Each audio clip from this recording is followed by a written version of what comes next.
కానీ మీరు కూడా ఒక కళాక్షేత్రం పెట్టినట్టున్నారు. దాని గురించి ఒకసారి అంటే అక్కడ సంగీతం, డాన్స్ 2 నేర్పిస్తున్నారు. తప్పకుండా సంగీతం భరతనాట్యం, కర్ణాటక సంగీతం అయితే డెఫినెట్‌గా నేర్పిస్తుంటున్నాం. దానితో పాటు అంటే మా మోటో నినాదం అని చెప్పడానికి లేదు. మా మోటో దైవం, ధర్మం, దేశం. సో మేము అనుకున్నది ఇదే. రాదర్ ఇది నేను ఏదో మోటోగా పెట్టాలి, అలా బల్లగుద్ది చెప్పాలి అనేది కాదు. నా లైఫ్కి కూడా అవి గైడింగ్ ప్రిన్సిపల్స్ అని చెప్పొచ్చు.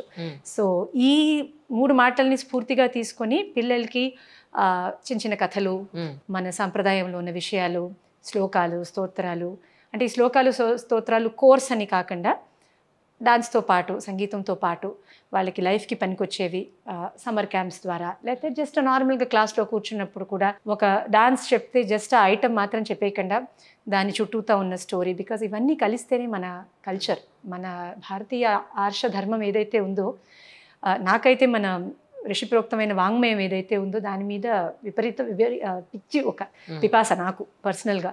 సో నాకు తెలిసిన 4 మాటలు పిల్లలకి కూడా నేర్పించాలి అని ఒక దృక్పథంతో స్టార్ట్ చేసిన అకాడమీ వర్ణ ఆర్ట్స్ అకాడమీ అని. సో చాలామంది పిల్లలు నేర్చుకుంటూ ఉన్నారు ఇప్పటికి కూడా.